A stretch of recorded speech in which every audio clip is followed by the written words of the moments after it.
I just reached into the podium and found this battery with a picture of the Energizer Bunny on it, if anybody needs one. Certainly an energizing set of presentations, gives us lots of great ideas. Most of the presenters thus far have had decades of experience with alternative schools in the public sector. We now have a presenter who started last year and who is fast developing an excellent school. She began her charter school in a K-12 roll-up, which basically means you start with the younger grades, and as the years go on, you continue to add, and they're shooting for a K-12 sequence. She's the executive director of the Renaissance Progressive School at Lakeland, Florida, which is one of the 26 comprehensive design schools in the country.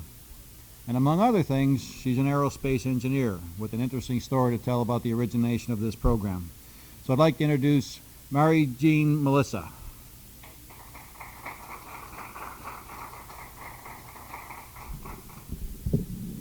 Okay, well, I am Mary Jean Melissa, our school's Renaissance Progressive School, and I'm glad to be here, but I'm just so glad to see all of you here and still here. I'll tell you from the beginning, because I always get this comment, I speak fast Southern. This is like a real, not very much known dialect, and that's okay. Just like raise up your hand and say it's either too fast or it's too Southern, and I'll slow down or try something different, but I know I do that. How's this? Okay, how's that?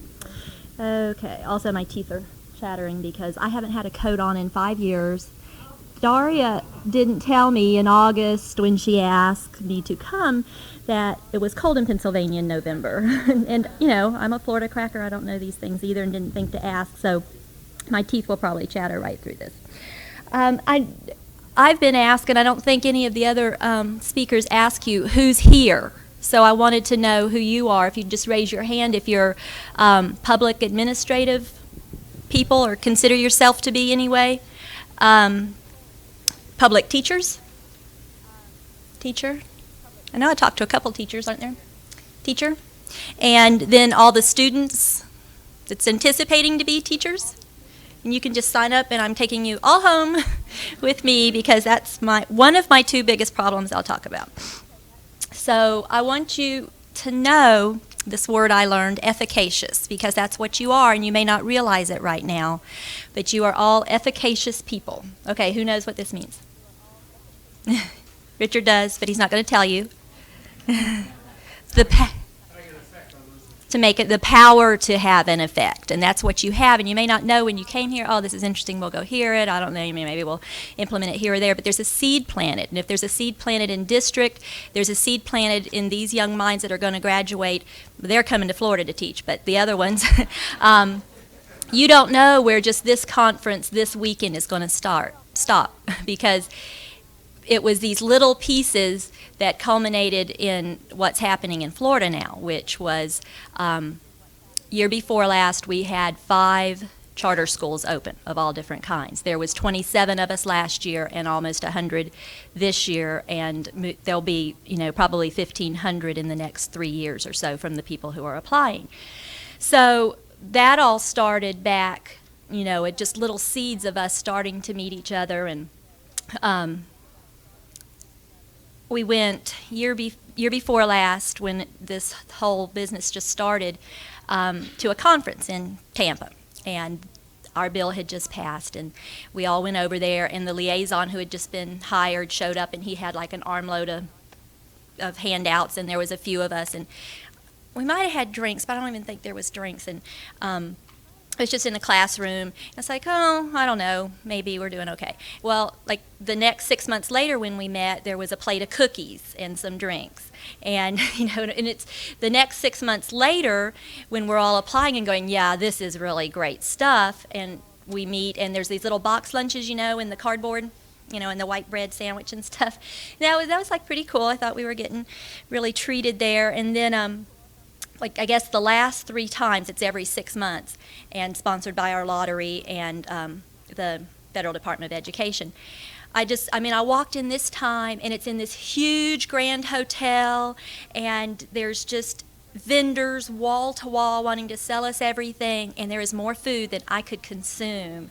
You know, day in and day out, they're cleaning it off and bringing it back. So that's how I gauge whether we're successful or not, is the food that shows up while, you know, I'm not doing anything else.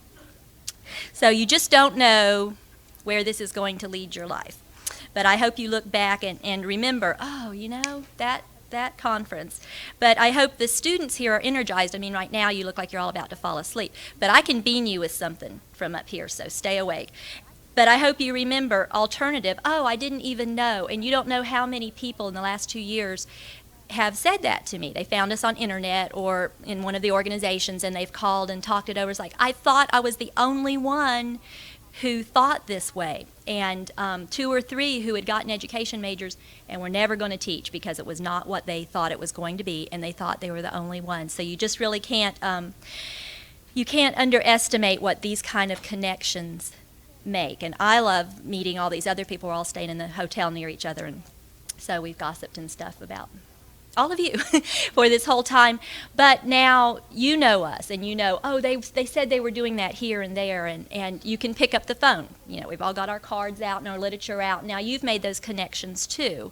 So you can pick up the phone and say, how did you do that? People come and visit our campus all the time, and I'm always calling other people, and we've developed a sister school, the Multicultural Center near us. So these kind of things are so much more important than just the information you get while you're sitting there listening. Okay. I had this really nice presentation, but everybody else already said everything that I was going to say. So I sat back there by Jody and Josh going, okay. So I've marked out all of my speech. Like what Daria made was my speech down to the quotes and everything, okay? But so I have a whole new one. But what I want to do is maybe pull together all of this terminology you've been hearing today. You know, we do this and we do that, and it goes past really fast. So go over it again and maybe spend a little more time talking about what mixed age grouping is, what it looks like, and that kind of thing. So I want us, in Florida and at our conferences, there is this just extreme excitement with what's going on. I come back from them, and you know, I can't wait to get my teachers together. I can't wait to go to the next one. It's like, how fast can we move this thing? This is so exciting. And I want you to leave here with that kind of feeling, is that you found something new. It's because we're efficacious. I want us to look at the new millennium and have a vision, not have the idea of what it should look like because it's always looked like that. Just throw out all the paradigms, get out of the box, and go back to whatever it is you do with a whole new vision. So I was going to go over kind of where we got where we are, and this is probably something you all do know, but 100 years ago, schools didn't look like they do now. We think that's what a school is because that's what we all grew up with and our parents grew up with, but 100 years ago that wasn't the case anywhere in the world. It was one-room schoolhouses, it was apprenticeships.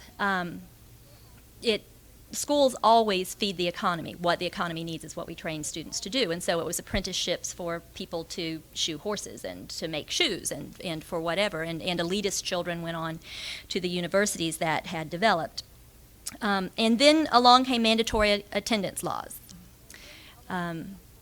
Biggest innovation in public school systems in America until the charter law. The right along with that was the need, thank you, for standardized college freshmen. Harvard was finding out, these other universities that had developed for elitist children, they weren't all the same. It wasn't a level playing field. They were getting some at one level, some at a four-year level ready to graduate, and they just weren't right. So this idea came along for standardization across the country. At the same time, the mandatory school laws came in.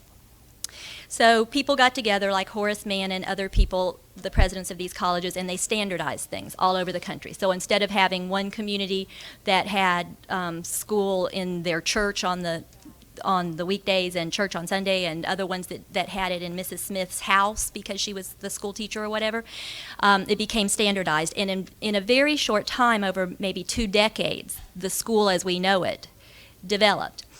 Horace Mann and these other people looked around, actually went to some European countries that were a little further along the factory model, and that's what they adopted. It was the age of the Industrial Revolution.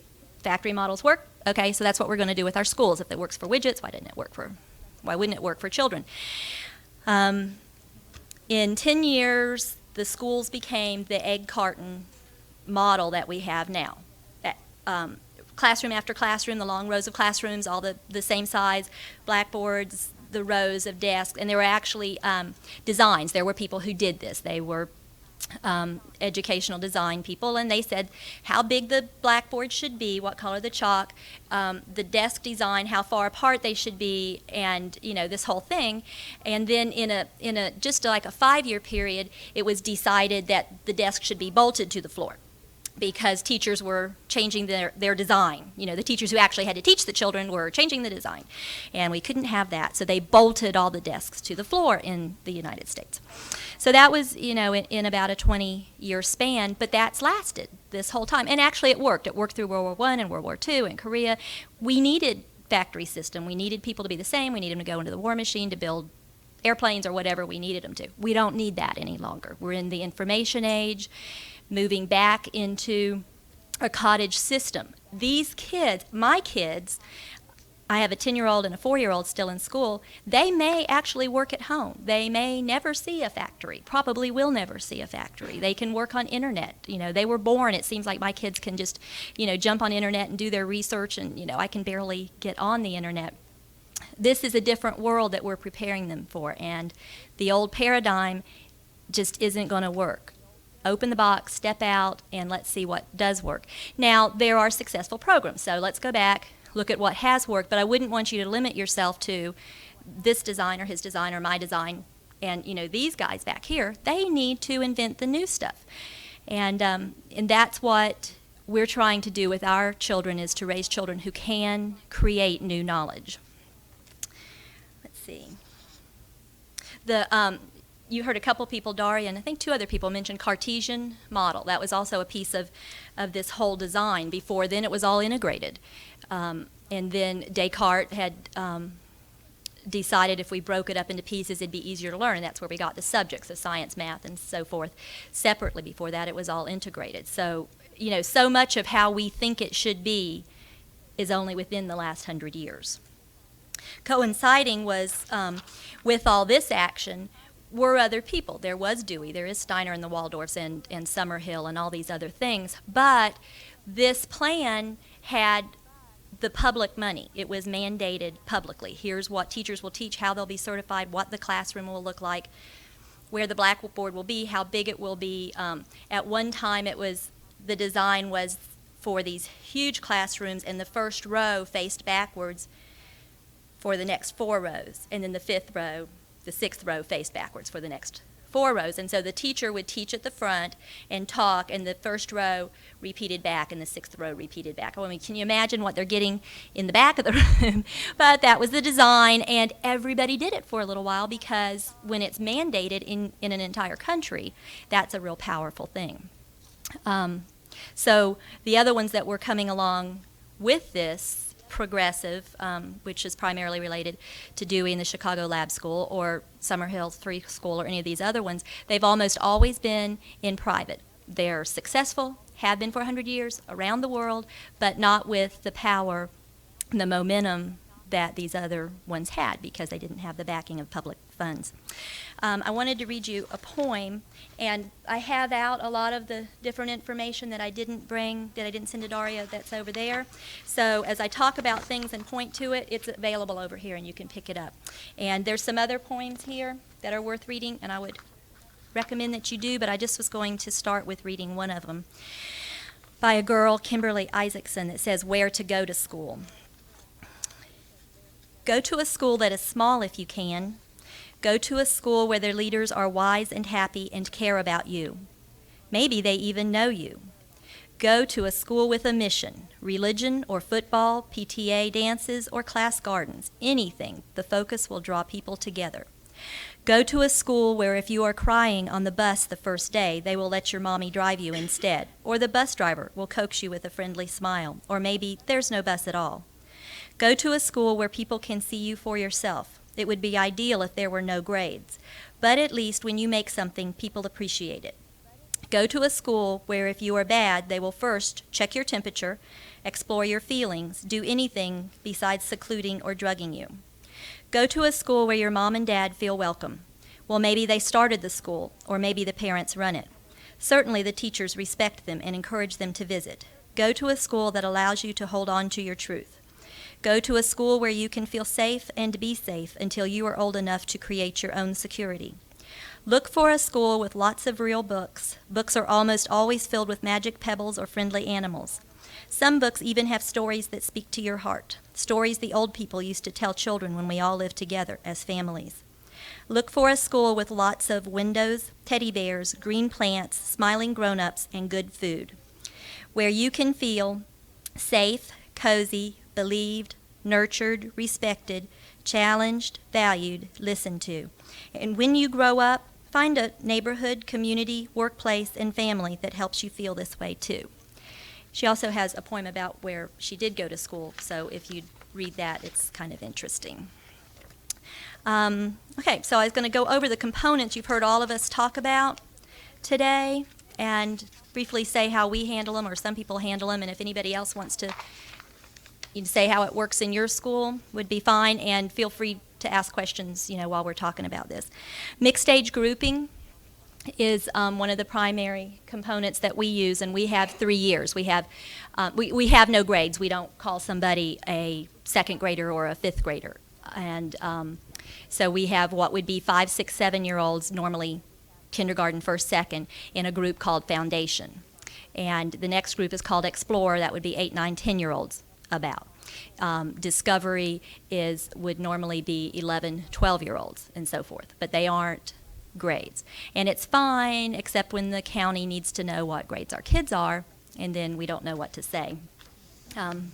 And it's kind of causing, it's kind of funny, but then when you know districts, what it causes is, well, you get a different funding for this than that, and that kind of stuff. It's not just simply they want to know. They need to know how much to pay us and stuff for them. Well, I don't know, she's 9, but she's on the 8th grade level, and, so over this year and next year, we've got to figure that one out.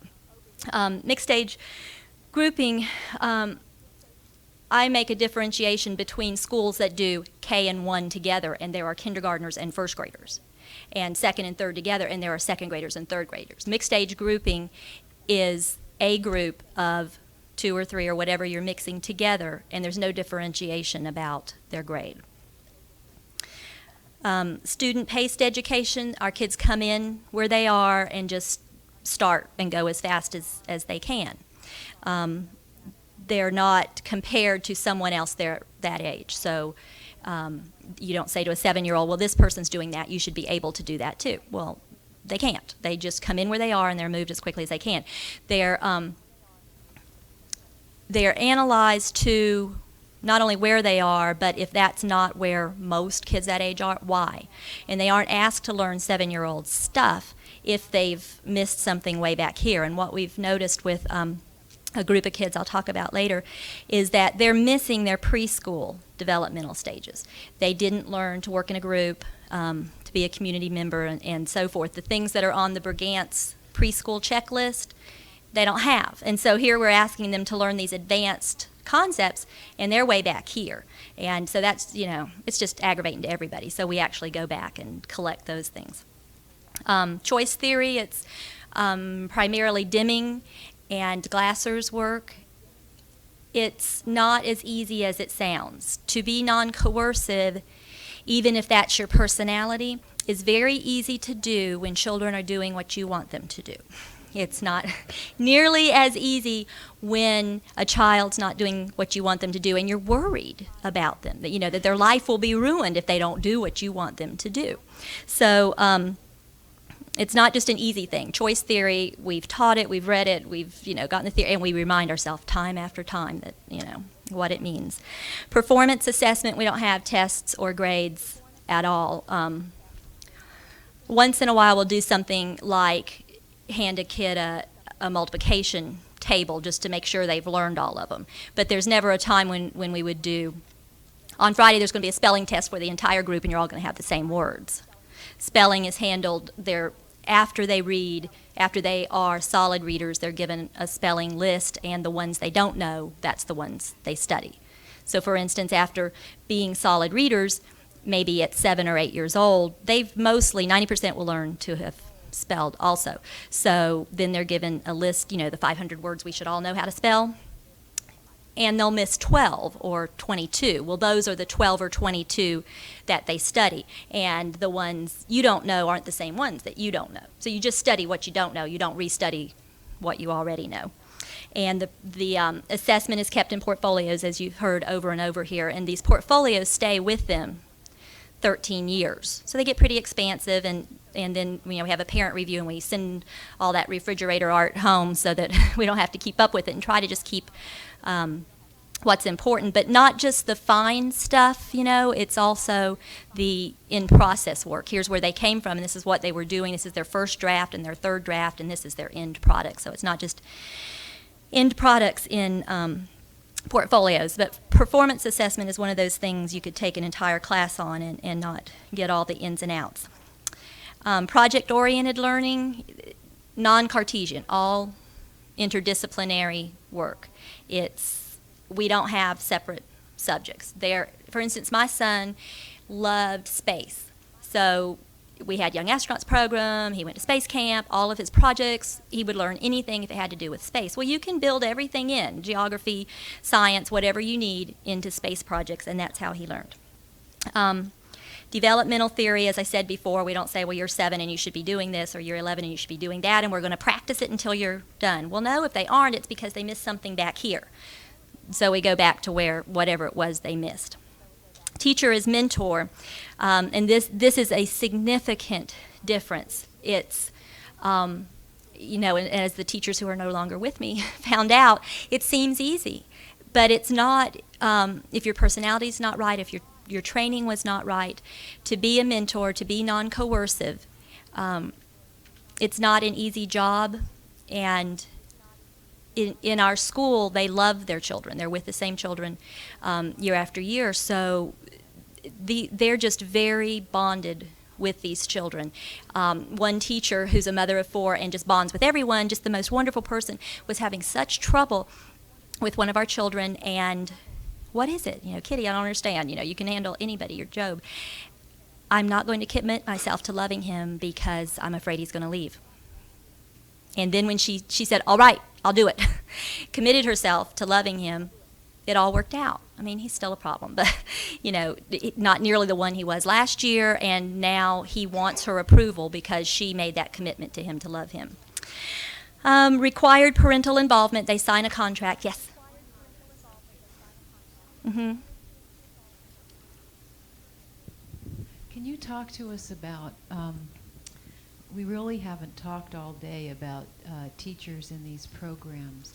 What kinds of teachers teach in these programs? What kind of training do they have, or what do they need to be able to look at learning and look at education differently from your perspective? My answer will be different than all these guys' answers. So I'll give you that one, and Joe knows it because I've already twisted his arm. And all these guys back here know it. But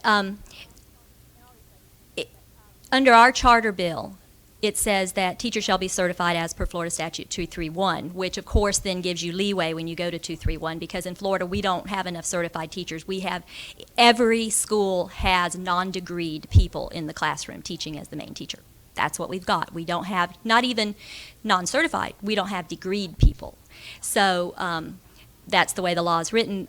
What I found out is that it's much more the personality I need than certification. So I don't even think about certification, although half of them did have it by accident, had never worked in the public system, but had gotten certified. That they are people who can take chaos and love it. They don't go running down the street. They go, chaos, great, let's try, da-da-da-da. Oh, that didn't work, let's do this over here, The two traditional teachers I had lasted 3 days and 8 days because they thought that they liked progressive, but chaos drove them crazy. Very, very good people, but the chaos they couldn't stand. And because it's a process school, there's always going to be chaos. Stuff is not in its place. Students are not in their place. There's noise. It's just going to be that way. So my teachers require at least a bachelor's, and that they've had some wonderful, rich life experience that they bring to the school. So we're a multicultural program, take it very seriously, have a sister school. They all have lived overseas in some way. So we have 9 teachers, and they've lived Canada, England, Bahamas, South Africa, Costa Rica, Belarus, Russia, well, anyway, Australia. You get the idea. And speak other languages. They bring something wonderful. You know, they have all this stuff they brought back. They have instruments, musical instruments that are just wonderful, and an excitement for life. We have one that left this year to go on what I consider leave of absence to China for the Peace Corps. She'll be gone 2 years, and then to India 1 year, and hopefully be back. And she still considers herself their teacher. She writes them, and now we just got this package with 50 letters from Chinese college students in it that are now pen pals with our kids. That's the kind of teacher I needed. She's their teacher. I'm not paying her. I may not see her for 3 years. But she bonded with those children, and that's the kind of teacher that we have. Did that answer that? Okay. Thank you. Required parental involvement. They do sign a contract. We have a trilateral contract that mostly says I've read the handbook and agree with it, and the handbook goes into all those details. But in it says that the family, whoever that is, will contribute at least 50 hours a year, which is not really hard to do. First Saturday of every month is parents' work day or parents' meeting, or if they take a half day off to go on a field trip, or however that works. Everybody, and that's maybe 97% participation in that. We just have a couple families who can't do that, and legitimately don't drive, and every weekend working on a Habitat for Humanity house. Well, okay, I can deal with that. So we do have required parental involvement, and couldn't do what we do without it. Okay, that's our major components. Clear? We were 80 for the first year we opened, which was last year. This year we went to 91, and next year we'll go to 120. And that's it. That will be the cap for every campus of the elementary. We wouldn't go over 120. With the rule of thumb was so that every child would know everybody else's name. Well, what is that? And it's not the 1,400, which is what we have in our middle schools, or the 3,500 in the high schools. We know that, but what was it? And we said 120 seems reasonable. And it is. Within 2 months, all the children knew everybody's name, and had really bonded into a community. Okay. Process education, this is going on to like the other components that are a little more obscure. Process education is a very big part of what we do that you won't see in every progressive school. But the idea is that the process is the product. It's not trying to get someone to learn facts. It's getting them to be process thinkers. I wish I would have brought our process handout, but I'd be glad to mail it to you. But they need to be independent learners. Things we all want for our kids, independent learners, community workers, but that wasn't taught before. Now this is part of the curriculum. That's what they need to be. The teachers have it. It's in their standards. It's in their checklist. They feel good because now that schools have to be the family for children, I mean, we are the community, they're being held responsible for teaching all those things, but it wasn't ever written down. So now in our standards it says teaching higher order thinking skills, teaching people to be independent learners, and so forth, and the checklist to go with it. Democratic process in student-led council meetings, which you've heard almost everyone else talk about. So they're taught this. Jerry's school, where's Jerry? Jerry came down last year with his kids from the Albany Free School. They wanted a trip to Florida, so they did their fundraisers and got $2,000 and camped or stayed in alternative schools all the way down, and camped in our school and introduced democratic process to our kids, which we thought would be much better seeing these older kids. They were like 12 or 13, and our kids thought they were cool. So it was much better coming from them. So our little ones do democratic process in a limited basis, but they know all the terminology, they know how to do it, and they fall right into it, and they ask for it if they aren't given it. For instance, interviewing teachers, as everyone said, our children interview the teacher and vote on her. And I took the teacher I was thinking about, and I had taken a couple other ones through that I wasn't wild about, but the one I really liked that we just hired, that we lucked into, she actually worked with Mother Teresa in a cholera epidemic. I mean, you know, she speaks 3 languages, it's like, and just this incredible person. But I led her through that classroom, and they're like, hey, is that our teacher? Are you interviewing her? Can we interview her? We're talking 5, 6, 7-year-olds. I was stunned. And I was like, well, yeah, I guess. And she just looks at me kind of, you know, deer in the headlights. And I left her, and I wasn't sure what they would ask. And they really grilled her. How would you handle this? What would you think about that? Are you going to stay? Because they had a teacher just up and leave them. Are you going to stay with us forever? Of course, are you going to stay with us forever? And they put her through it. And then she was back in my office much later, 25, 30 minutes later. She said, they asked me to step out while they voted on me. And they did, and they voted. In a little while, they came out dancing and hugging her and say, "We voted 100% for you." So that's kind of a different teacher experience, and they'll ask for democratic process if there's a problem. The older ones run their school on democratic process. They have a meeting once a week. Each child's responsible for being chair, and they take it really seriously. So they've learned all the terminology, you know, call to order and call to vote and you're out of order and all those kind of things. And they run their school pretty much everything, their side of the school, from where they want to go to. They set their own rules. They came up, you know, a couple weeks into it and said, it is too noisy in here. We can't concentrate. These are the hours of study. And they set the rules and consequences. If you're noisy during academic time, you have a 20-minute timeout, and otherwise you have the whole day and you're ostracized. We won't talk to you. Which was pretty mean, but they stuck to it. And that was their deal. And kids follow their own rules much better. So they run, and if they want to go someplace, they've come up with, you know, they want to go to NASA, or they want to go to St. Augustine, or they just want a day at the beach. They've done that and just up and gone. They voted we're going to the beach, and off they go in my van. And so, get used to that too. You know, if you do this new startup program, I signed for the loan. I signed for the loan on the building. Da da da da. It just goes like that. So you've got all this passion. Just let me tell you, there's reality that goes along with it. Okay. My van goes everywhere. I don't go, but my van goes everywhere. Let's see, experiential education. Try to get out as much as we can. Try to do everything that can be learned experientially, we do. And that's almost everything if you give it a real good shot.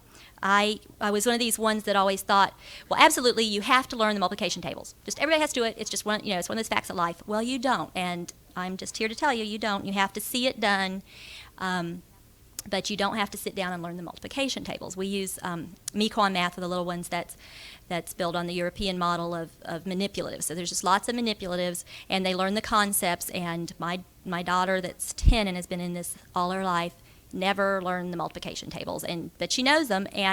But once in a while she'll hit the ones that, you know, bug all of us, you know, that 7 times 8 one, and those, and she'll go, and you can see her putting Cuisenaire rods together, you know, or lining up things. So she has the concepts are like this. This isn't just a rote thing she memorized. She understands what it is, or what a cube looks like, or, you know, those sort of things. We use 4-H, you know, 4-H, the regular 4-H program. It's very helpful. They are project-oriented. It's like they do half our work for us. They will give you all this literature free. It's all experiential. The literature comes in this package that's exactly what we do. You do a budget. You do your research. You do your budget. You know, if you're going to get a dairy goat, you go out and figure all that out first, where you're going to keep it, how much the vet will cost, how much food will cost, and all that kind of stuff. And so don't overlook 4-H. They're a big help. Conflict resolution with mediation. We have a lot of conflict, and I'll try to get into that later of why, but this has helped a lot. We have zero tolerance for hitting, and don't have any hitting, but conflict, and there's a couple reasons for that. And adding the dimension of mediation, this is student mediation, trained mediators into it, has helped a lot. We have a tolerance and anti-bias curriculum. We use Southern Poverty League's program, and they just give to you for free. Wonderful, wonderful resource for any school. They've sent out 250,000 of these packages, and it's for elementary, middle, or high school. And to really have a multicultural school, you need the conflict resolution mixed with tolerance, anti-bias. And we do. We have a multicultural school, and we have a sister school, the Multicultural Center in Tampa. And now our kids are writing the Chinese students that Amy's teaching. And with internet, they talk with, write whatever that is, emailing electronically, kids all over the world. And all our celebrations are based around everybody's background. And you wouldn't think Lakeland, Florida maybe has much multicultural to draw from, but if you look for it, we really do. Just like I could find the teachers from all over the place. There are students. We have a Greek family and Hungarian family, Japanese family, Hungarian Japanese married, which is an interesting mix. And so just within our school family, we do have enough to draw from. And then we have inclusive, exceptional student education. It's all inclusive. And, I guess that's kind of a buzzword, and it makes people come down on one side or the other, whether you like it or not. But the difference in progressive schools that makes it work is it's student-paced, and it's mixed-age grouping. So with a class of 12, you probably have 12 kids doing 12 different things all at the same time. So including an ESE student isn't a problem, whether they're gifted or whatever their exceptionality is. That's just fine. They're just another piece of the diversity in that classroom. This year we have our first boy who has autism, and that was a challenge. The parents and Ian and all of us entered it knowing, well, we just aren't sure how this will work, and we're just, we all have the best intentions in mind, and we're going to work it the best we can and make changes if we need to, and go at it that way. And it's wonderful. Ian he's severely autistic, but he's recognizing his teacher and has chosen 2 classmates that are his buds that he can see he recognizes and meets with eye contact and talks to. And a lady, one of the teachers of another class that goes and cooks popcorn every day, he calls her the popcorn lady. He recognizes her and will say, "Hi, popcorn lady," to her. Huge, huge steps for this child. And the parents are thrilled, and we are, because he's such an added dimension. I mean, we would be so much poorer without Ian there. And the children love him, and they understand that he's different and they're different, and this is just part of our school. So that's our components. Everybody kind of understood that? You've heard all those terms thrown around all day, but I wanted to make sure you knew what they were. Is that good? Southern Poverty Law Center in Birmingham.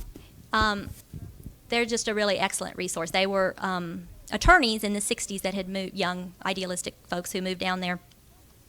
The leader was Morris Dees, and they were going to make change, and they did make change, but they realized, they just aren't making change where they should. And so their big idea was they were suing in court Ku Klux Klan and these, Grand Knights and whatever, and tying up their resources. Well, that was a good idea too, but they just kept coming. Here we are 30 years later, and the people they're suing in court weren't born when they started. We're doing something wrong here, they realized. So what they've started is trying to educate children in the beginning not to be these kind of folks, to have tolerance and to understand and respect diversity and so forth.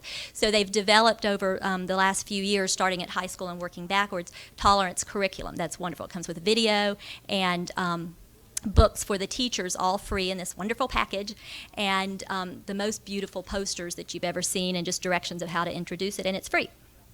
So they're a wonderful resource.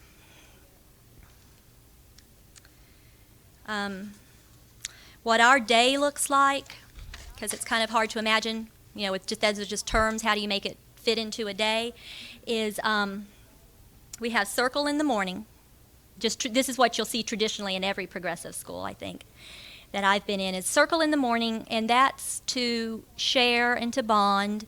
So, the kids come in knowing they're going to, kind of like show and tell or share whatever, and you'd be surprised what they share when they're comfortable with their group.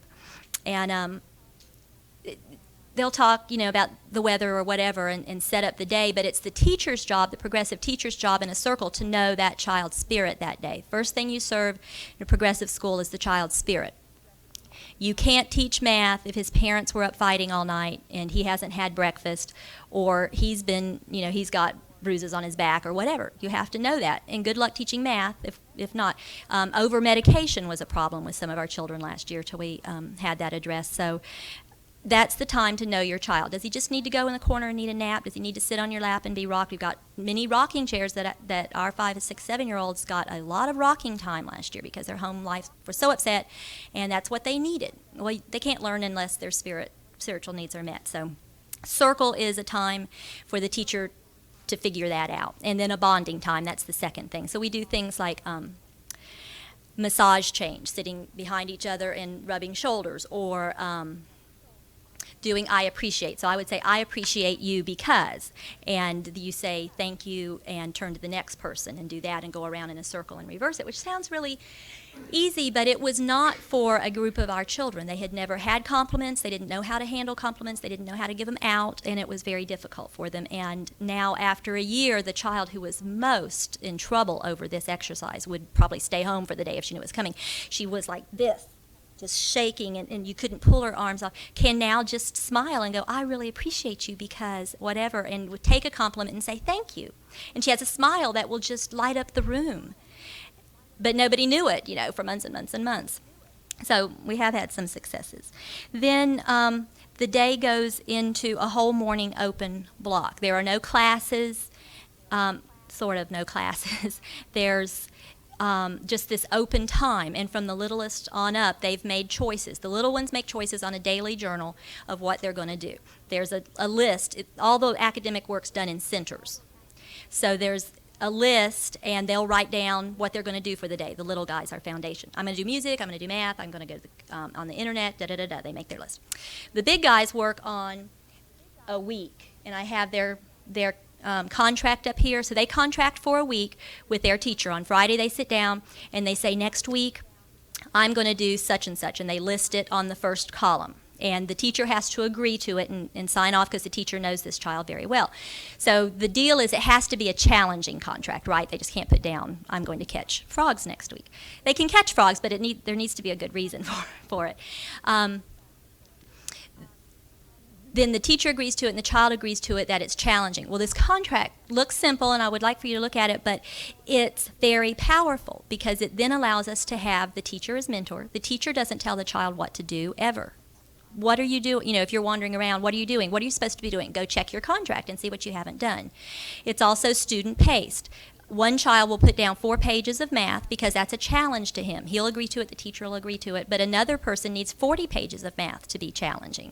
And, the 40-page student wouldn't put 4. So it's to that student's pace. Then Monday comes, and they can do it just... then they decide, it's kind of like their day timer. We all have day timers or our calendars. They decide then on Monday how best to get that work done, like we do, because we're adults and we know what we've got to do for the week, and we look at our day timer and probably have more things to do in a day than we could possibly get done. But we decide, I'm going to do this first and that first and put this in the pipeline and so forth. So one child will do things like their math. If they're going to do 10 pages, they'll do 2 pages on Monday and 2 pages on Tuesday and 2 pages on Wednesday and so forth. But like my daughter is like me. I'm a batch mode person. I want to do everything at once, just do a whole project. Don't interrupt me. I want to work day and night. Don't bother me. And she's like that. So she will read a novel for a day and a half over in the corner. Then when she's done with that, she'll do math for a day and a half. And she may not do math again for 3 weeks. And I was concerned about this, and my husband was, because we felt you need to do a little bit of math every day. But she's 3.5 years ahead on math. I'm not going to complain about it. I'll let her run her own education. So everyone just picks and chooses how they run that week based on a contract that they've agreed to the last Friday. And then it's all project oriented. They're doing projects on snakes or there was everything that you can think of that they've had.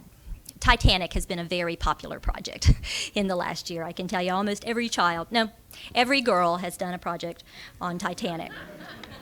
I think maybe we only had one boy who was interested. So then there's lunch, and then there's the whole afternoon to do the same thing. So there aren't classes or structure for this except on the Friday when they choose and agree that's their challenging contract. They're expected to get it done. Also, just like all of us, there's things planned for us. So if there's a field trip all day Wednesday and a guest visitor Friday morning, you can't put off doing 40 pages of math because you've got these other things to do. And so that's written into the contract, and you can see if you come up and look at it, that everything's written in. Their week is there, and then they decide around it. Kinesthetics, which is what PE is in most programs, but kinesthetics is different. We won't even get into that, but that's at a certain time. So they have this plan and that structure of just, reasonable, real world kind of experience. There's this to do at that time and this to do at that time, so I need to get this done now. And they do it off of their contract. Lots of field trips, lots of experiential kind of activities that they do. We have an organic garden and whatever project they can come up with that's within any kind of reason, we'll support them on doing that. Their teachers mentor them. And then our highest class right now is called Discovery, and they had to go through the Rising Standards and become Discovery students. They couldn't come from another school into Discovery. Everybody's had to work their way up there, and they're just a joy to see because they are truly independent learners. They come into that class and go to work. They've got their internets, they've got their projects and their tools, and this teacher is the one that's from Belarus. They love better than anything and will do anything for her. She's just their mentor. She's there to say, have you thought about and can I help you, and maybe we could find this here, or maybe we could call a scientist over at the college and find that out, or let's just all go down to the lake and get some water samples today, or whatever. It's just, we're only in the second year, and that group has proven that this can be done, and they're just wonderful, and assess them. It's just a joy to open the door and move teachers in there. don't They're answer just questions, they doing their ask thing, them. Teachers aren't studying. there to assess, they're Okay, there so that's what to help. our day And so looks the like. last That. page is assessment, and we're trying to teach them from the youngest, which is the easiest, how to assess themselves. What is quality? So they're shown poor quality, they're shown high quality, in between quality. Here's what we want you to work toward. What do you think yours was and for what reasons? And so there's a list of questions they fill out at the end of every week, and they assess themselves. And from that, they make their plan for the next week. I didn't get that done. I should have concentrated more, or, spending 3 hours on the internet and I didn't find anything wasn't a good use of my time. Quality, we say, is that you want to go show your parent, you want to show your teacher, and they present. From the youngest kids up, they present, so they won't be shy and change their major when they're in college because they're afraid to take speech class. And it's cool to see, and they'll do it. But if you're ready to present in front of all your buddies, it's probably good quality.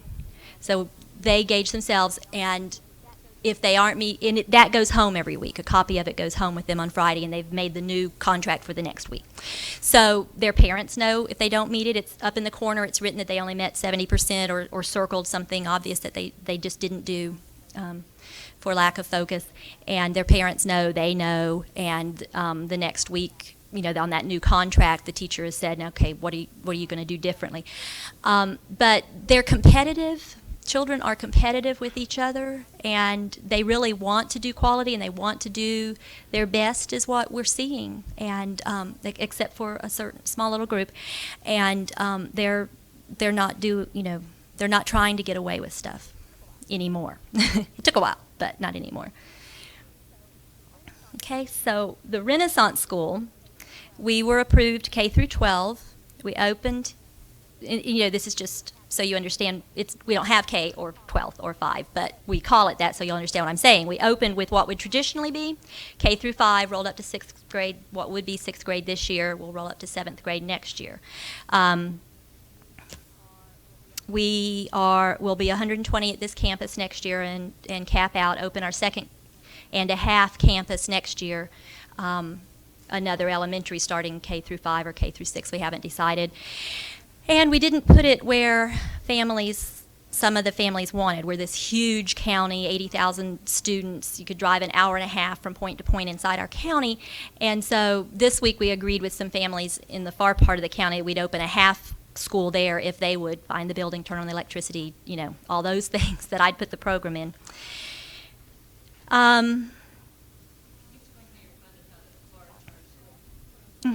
Through FTEs. Each child comes to us based on what their FTE is, which is much, much, much less than what they cost the county. The charter folks are not happy with that, and the parents are not happy with that. So there's this groundswell now to say, they have to do the same thing, and they're doing it for literally half the money, somewhere right around 50% our students' cost of what a traditional student costs. Explain to some people who don't know what FTE means. What in does the FTE mean? audience? Full-time equivalency. That's it. So one full child, but every child's different. One might be LD matrix level 1, and one's a gifted, and you know, whatever vision's needed or whatever. So this child comes to us with an FTE matrix attached to them and that money. Well, the county gets something like $8,500 per student. We get something like $3,500 per student, and we have to give back 5%.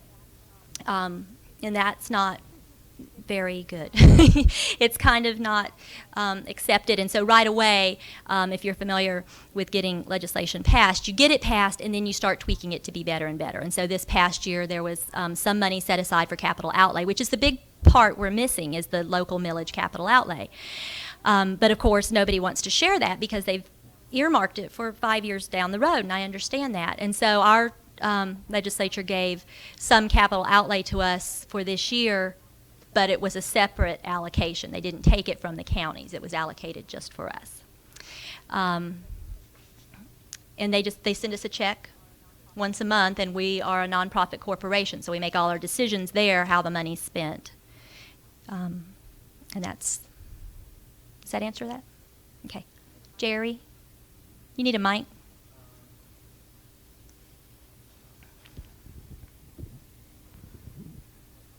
I think that what might be useful for a lot of people is to talk about some of the things that you thought were big problems and failures, because that's, as people said earlier, one of the ways that people learn and grow and change, and you have to be able to, I remember I once talked to someone who said that, you know, they were looking at a school, evaluating it, everything seemed to be good, until all of a sudden there was a crisis and everything fell apart. And then finally he defined that the way you could judge a school is how does it deal with a crisis. And so you had your share.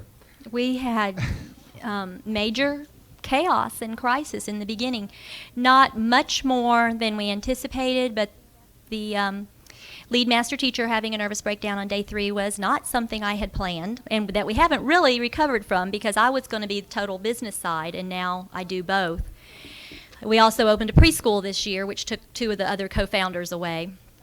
So, not totally away, but so I'm doing all of that. And there was other major crisis. And,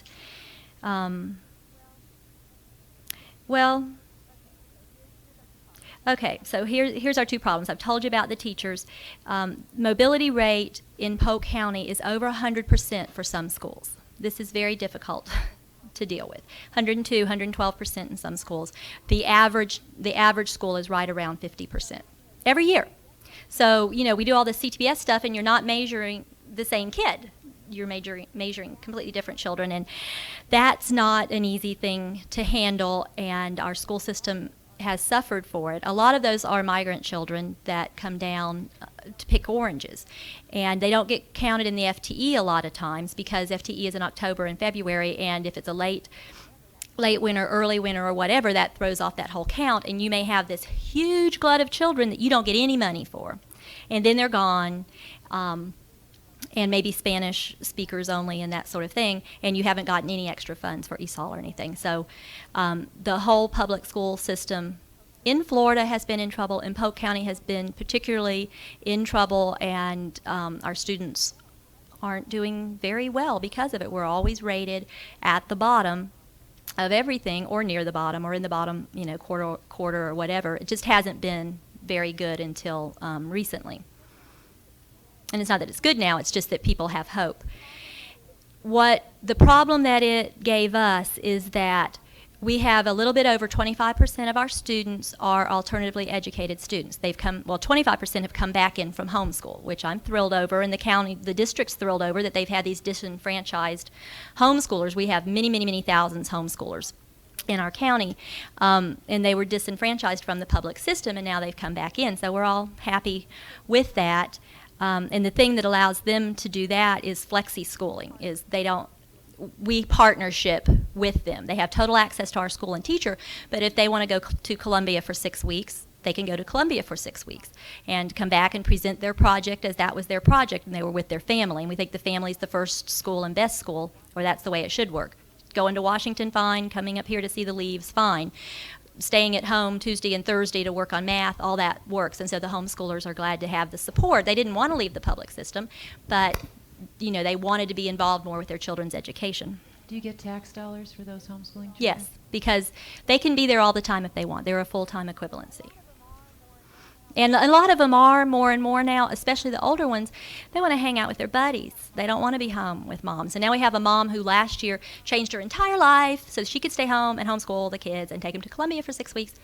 The oldest girl, she doesn't want to be home anymore because she wants to hang out with her buddies at school. So more and more the ones who thought they would homeschool and were homeschooling are just letting them come to school. And they're there with them, which is the good thing. Homeschooling parents come with their kids, and you just put them to work fixing the door that's dragging and, cleaning the kitchen and whatever. So we love our homeschoolers.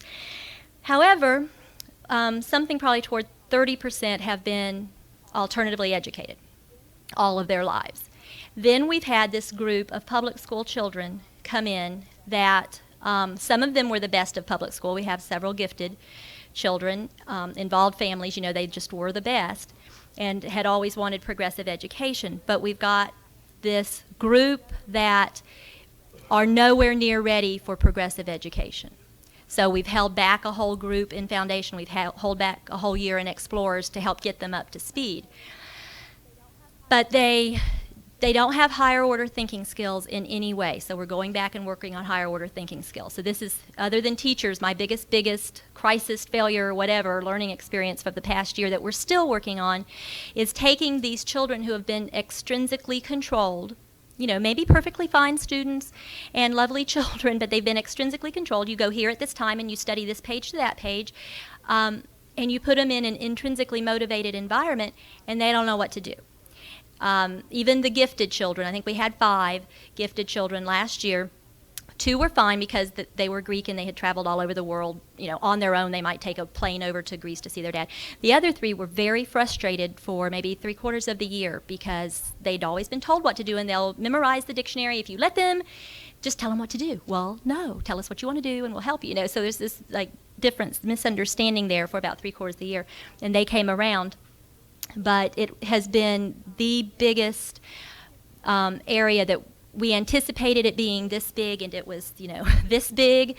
And we're still recovering from it and learning how to handle it. Just the things that the alternatively educated students knew that they didn't, like inside voices. If somebody's not telling you to be quiet, what is an inside voice? What's appropriate? How do you go on field trips? So I have taken each little group out to my car, told them how to sit down. You put your bottom down first, you swing your legs around, you put on the seatbelt, you don't stick the carrots in the air conditioning vent. It's just not done, okay? You're going to embarrass yourself if you do this in public. Words, that they use that's just not appropriate around this environment that, I guess it's okay. That they use very freely. Well, that's not appropriate. Okay.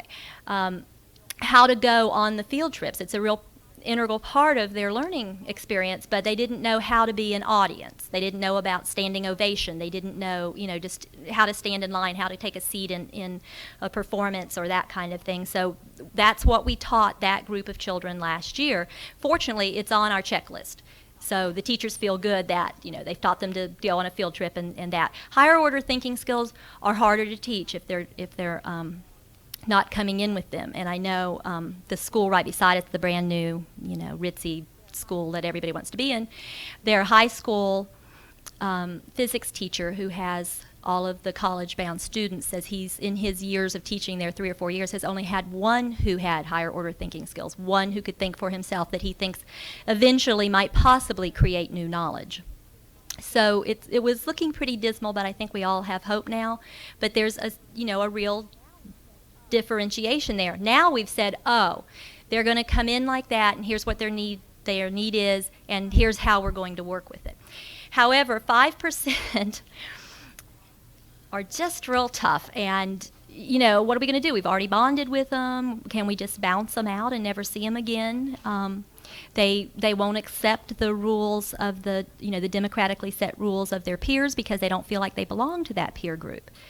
They haven't bought into it and so forth. So, now we've had a behavior modification specialist come in, which is so far removed from any progressive person's psyche, but she's pretty much in tune with us, and we're going to come up with a plan. Here's how we deal with folks who can't make that switch to intrinsic motivation, because we don't feel successful if we can't.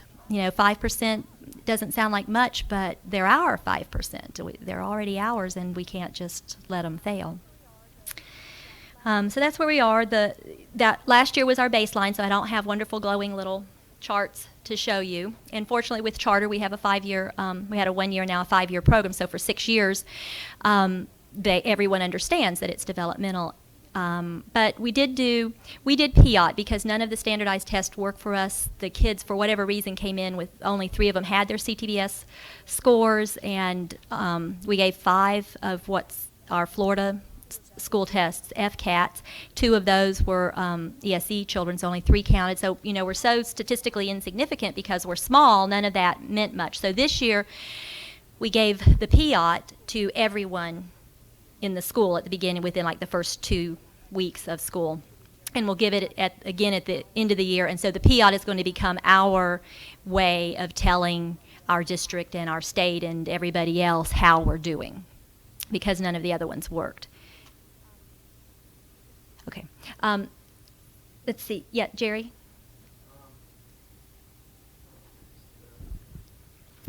First, I got a quick story and then a question. Okay. Well, last year we contracted with you to bring a group of kids down because one of the things that you were interested in doing is learning about democratic process. And we brought a group of kids from the Free School in Albany to show how a democratic meeting worked. Well, my favorite story was when we had this fishbowl and we started our meeting, and and all the other kids were on the outside of us. And at first you said, people had said, well, don't bring in the really youngest kids. And I said, well, bring them in, see what happens. And a 7-year-old raised his hand, and I thought, well, maybe he doesn't know what's going on. And this was Israel, and he said. I said, you follow what's going on? He says, oh, yeah, I understand it. He says, I have a solution.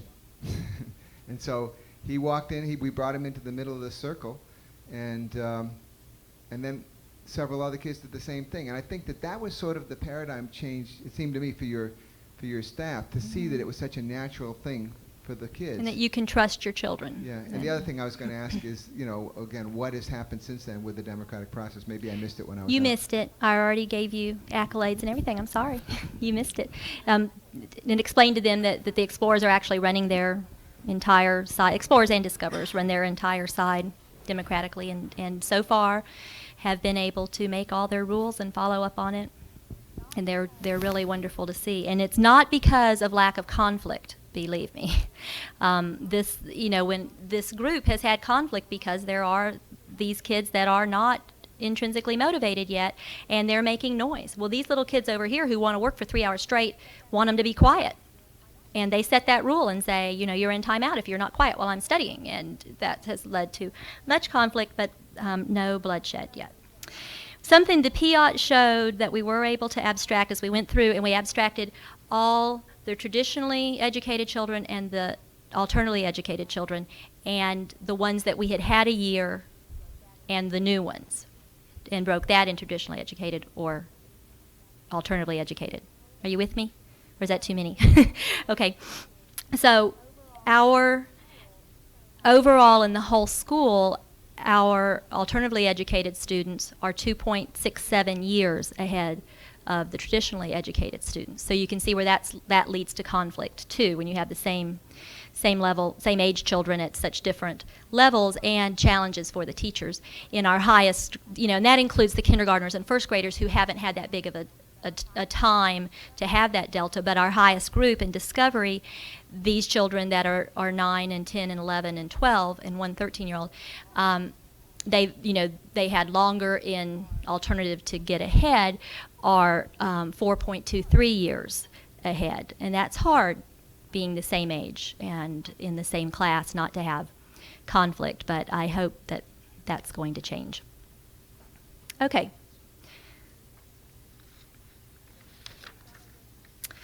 I think, so we've gone over Progressive, and we've gone over our school, and you understand all of it, and you're just ready to run out and start one, right? there's all kinds of successful models, and you'll hear some here, and there's just so many more when you get into it. All of the private schools that have been doing wonderful things but never had access to the federal, or the state mandates that are the Waldorf, the Steiner Waldorf schools and the Summerhill schools and Foxfires and so on and so forth. And they're wonderful, and I want you to leave here being excited and wanting to look more. Get on the internet, call, ask, and just see what's out there. One of the quotes that I was going to use that Daria didn't use is one that's on all of our literature is, "Whatever you can do or dream you can, begin it. Boldness has genius, power, and magic in it," Goethe. And that kept us going sometimes. I would like to tell you, just to keep in mind, I don't know where you are in your process exactly in Pennsylvania and in this area, but one of the new things is the comprehensive design schools. That sound familiar? Okay. It's really exciting, and will be the progressive comprehensive design school, I hope, soon. They're a national organization went through and pulled together a list of comprehensive design schools, and for those that are comprehensive design schools that aren't on there, you can apply and prove that you are and get approved. What this does is lets everyone else know that this has already been tried and proven, and here's how it works. Well, that's a pretty good idea. You can call these folks, and there's the whole list, and they'll do anything from just, sharing information to you to putting a school down for you. Some of them are just business people, and they'll put any kind of school you want. If you don't want to do the payroll or whatever, you don't know how to do that side of it, but you're a great educator and you've got this great idea, they'll do that side of it for you. So there's just like almost every kind of situation you can imagine. But a really interesting piece of this is the Title I grant that goes with it. So now there's a grant that you can buy this comprehensive design school, and there's $50,000 per year for, I think, 3 years for a school, a charter, a district, whatever, to buy a package. It's kind of like going into business and buying a franchise. You're like 76% sure you're going to succeed instead of only 10% sure you're going to succeed. And so I think, this is brand new, and the grant's not even finished yet, but I think that this is going to go a long way to helping new programs succeed, and so that we won't see a bunch of failures. People got into it and didn't really know how much it was going to take or what all the pieces were. And fortunately, we were bankers, and we had 2 bankers, 2 lawyers, 2 CPAs, aerospace engineer, artist, plus all our educators on our founding board. And so a commercial realtor, they come in very handy. You need these people. Well, we had at least one of everything. If we hadn't, we'd have been in real trouble.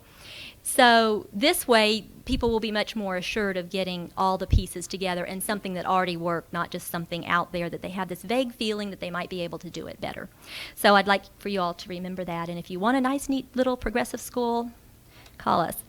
I have with me just other literature like our contract.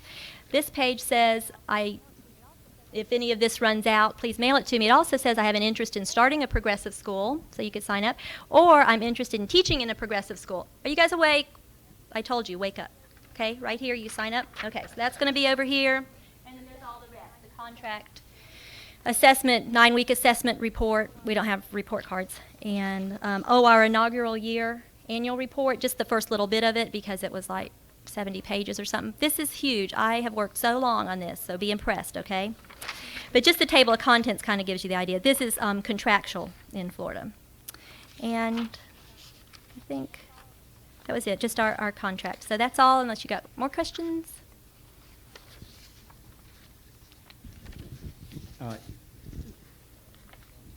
Is there a state process of evaluating the charter schools? Mm-hmm.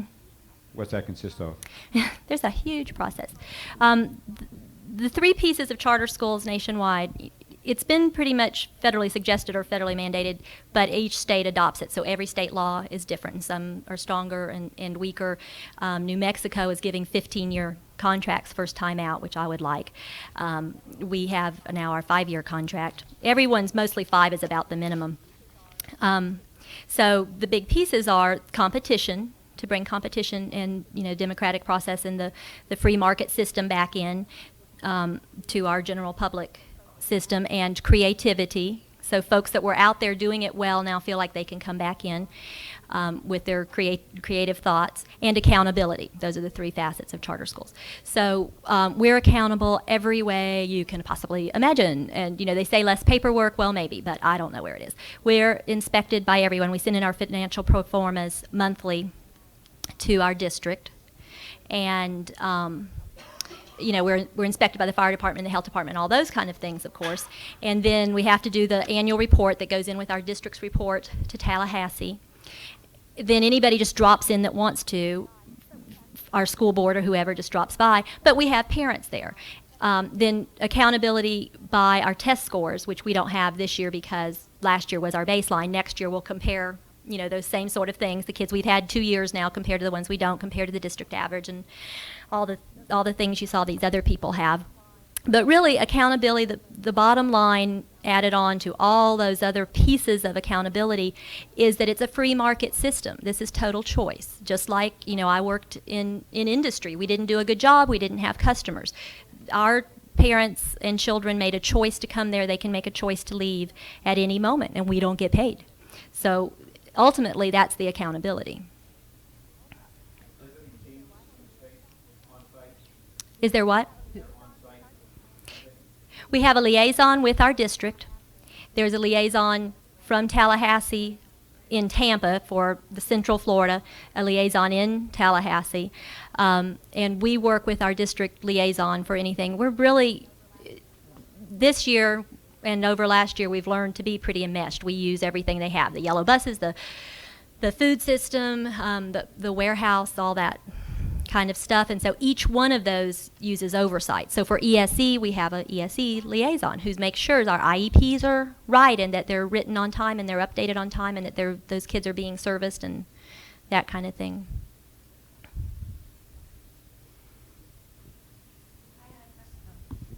Did you tell us all about, you were going to speak about conflict, how you dealt with conflict. Did you? We have a conflict resolution model, PeaceWorks, out of Miami.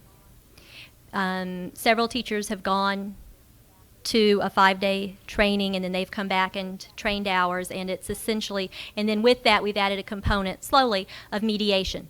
Students are trained to be mediators, so they have peer mediators. And it's essentially that you approach it that most everybody had a reason for what they did. There's probably 5 evil people on the face of the planet, really. Most, when you get into what happened, people feel righteous, that they were vindicated in what they did. Every time you listen to kids, they had a reason for what they did.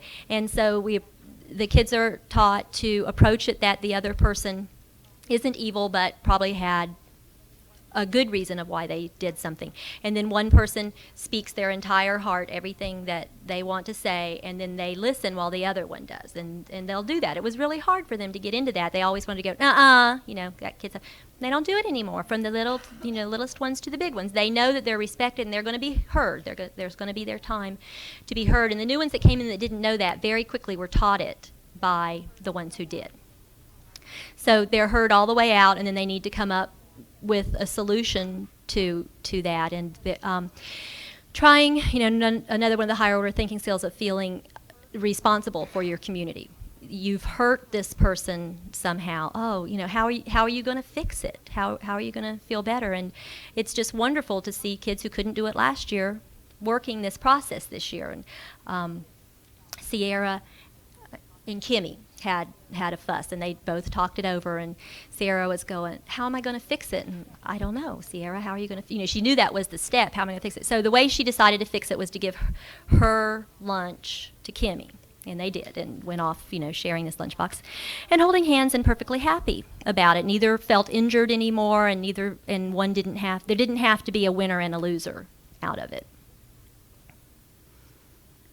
There is an issue that rarely gets talked about in public with Joyce Schools, and I'm going to bring it up. And I'd like help from the other speakers as well, because you all have been in business for so long. But the transition period for students to go from traditional classrooms to choice schools or situations in classrooms. We don't like to talk about this, I know, but we might just as well bring it up here and get it out in the open. But there is a transition period between going from a regular classroom to a choice school or a choice situation where they are allowed to choose what they want. Would you like to talk about that, or would anybody else like to talk about that? Mary Jean, you've only been in it for 2 years, but you brought up the issue with one of the students, so I thought it might be a good idea. There's probably a doctoral dissertation in there somewhere. Mhm. We used to think that it was about equal to the amount of time they were in the conventional school before they would turn around. I can see that.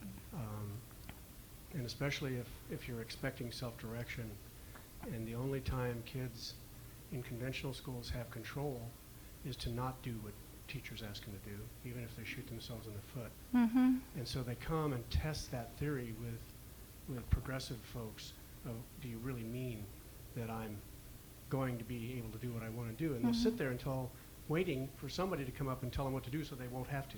Mm-hmm. And it's crazy, but that's how it works at our place. Even for the kids that think they believe in it, it takes probably 2 or 3 years. I'm thinking, I see 2 years. I don't know if this 5% is going to come around, but I'm seeing, will they give me hope? Because it's too late, we already love them, but I'm seeing 2 years in our, the kids who want to do this. With us, it's really varied, and it's almost been an individual thing. Each year we bring on a bunch of middle school kids because my pipeline opens up in terms of number of classes, and we bring on new kids, and it's a crapshoot. 2 years ago, we brought in a group of kids, half of whom who were quite difficult kids. This year, it's the exact opposite, and have adapted incredibly well immediately. For the younger kids, it takes, for the most part, about 4 or 5 months until they're really, really into it, and sort of gradually coming into it. But I see it as a crapshoot most of the time, and it depends a lot on the families the kids come from and how their relationships with their kids and the quality of that relationship. Right. Kids coming from a much more sort of traditional, structured, authoritarian family will have a much more difficult time than somebody who processes stuff with their kids all the time. And so, in a sense, it's a crapshoot in a way, and it really depends on, more than anything, on the family. In our school, the Discovery class, which is the highest class, and they've had to go through the Rising Standards and work their way to get there. This time, our reviews just went by, 9-week reviews. All of their parents made their appointments and made it, and all of their families are intact. Most are college-educated families. These 5 to 8 kids that are still giving us such trouble, that we're putting so much energy into it, none of their parents called and made their assessment review. Their kids are in trouble, deep trouble. They know it because they get a report every single day, yet they didn't call to make their assessment review after being chased down. And all of them are at least third generation of mixed families, of blended families, because we know the grandparents too. So there's been divorce and reblending for at least 3 generations, and nobody to watch over them. They're latchkey kids and that kind of thing. So there is a big difference, and it's potluck what you'll get. Katie Roberts from Long Island. It's interesting because we're sitting here hearing a little bit of our story from everybody, just as you did. But we have 10th, 11th, and 12th graders, so they've been in the traditional program all of their lives until they enter with us at 10th grade. And it takes them at the most 2 modules, which coincide with quarters. So by the semester, they're pretty much okay. It's a time management problem. And when we introduce the whole program to them, we emphasize that they have to learn to manage their time in a new way. And they're assigned big brothers and big sisters, experienced students, who help them and keep in contact with them almost on a daily basis. And there's a family group structure that we'll talk about. there are a lot of built-in aids, and like Ellen's school, we know all of the parents, but we don't want them to be concerned in the traditional way of wanting to know how their child's doing. We don't send out the warning notices. We don't communicate with them on problems because, as we'll talk about, it's the student's responsibility to take charge of their own education. So that's an adjustment. I mean, they've been through school since kindergarten with teachers notifying their parents or talking to their parents, and so sometimes they think, oh, mom and dad won't know, and then it becomes, it's just, but by the semester they're okay. They're okay.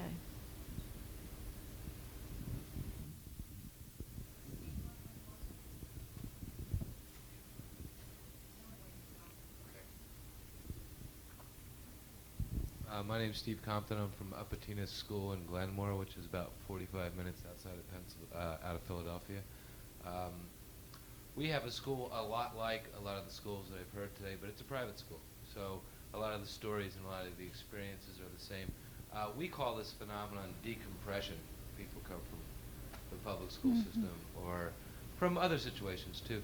And where we are with this, I think, I like the crapshoot theory because it depends on where the dynamic of our school is at the point in time in which a kid comes in. If we are, as a group, we have a lot of group process to try to build partnership.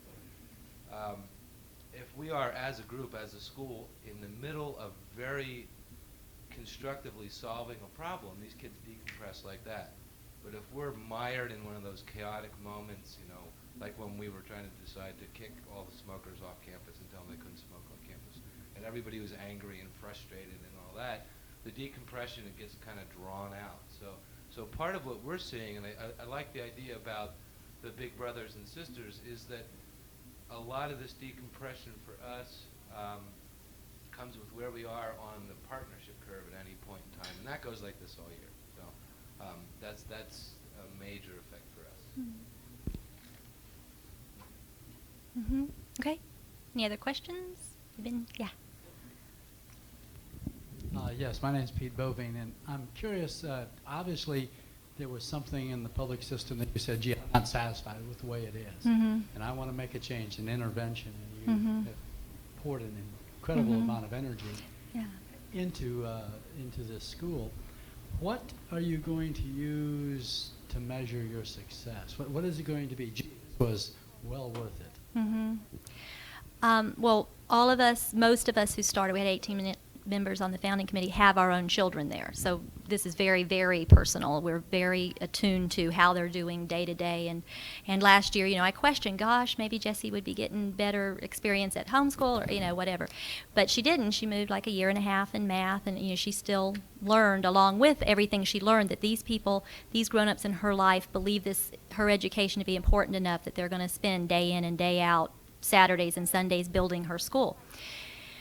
So primarily, our goal is, if I start at that end, our goal is to graduate peacemakers with who are independent learners with their joy for creativity still intact, whole people who can create new knowledge.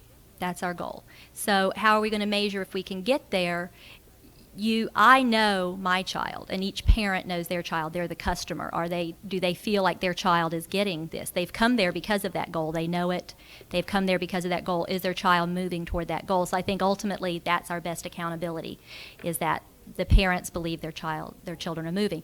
To tell our district and our state, we're okay, don't worry about us, we're going to rely on the PIAT, because the other ones didn't work for us. But we also gave CTBS and Gates-McGinnity reading test and the FCATs, and every other test that came down we had to give.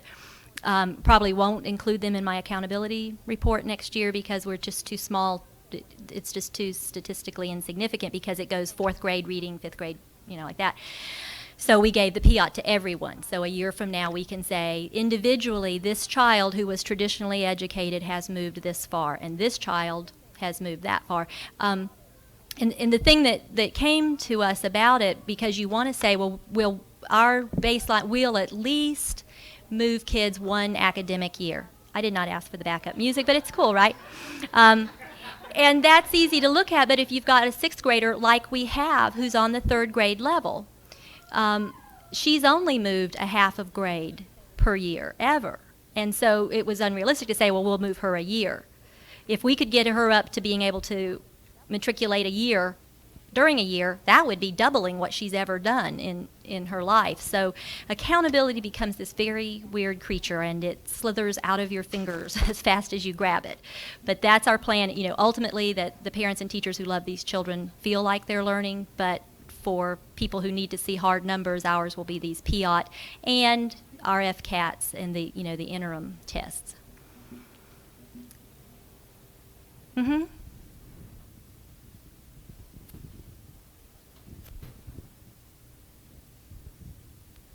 My name is John Krupp. I'm currently attending College Misericordia. So far with Choice Schools, we've talked about how we value cooperation over competition. In doing so, are we providing a disservice to children nationwide when we consider the fact that we live in a global market economy? Mm-hmm. I've been in business all of my life, and I would say the most successful business people are cooperative and not competitive. It's an old world paradigm to think you're going to be competitive in business and make it. With the worldwide market we have, the most successful people I see are people who did learn how to get along. Okay. And I could say that I believe it's why women are doing so well in business now, coming out of MBA school, is we haven't co-opted, oh, Daria's making faces at me, but anyway, haven't co-opted that competitive win-lose situation.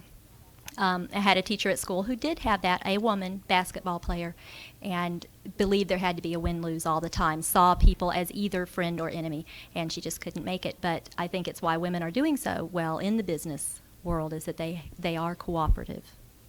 Okay. Should we go on with the statistics about that? We were talking about that last night. Thank you, thank you, thank you, thank you. We have a little treat for you, but we have to move the piano to do it. So Josh,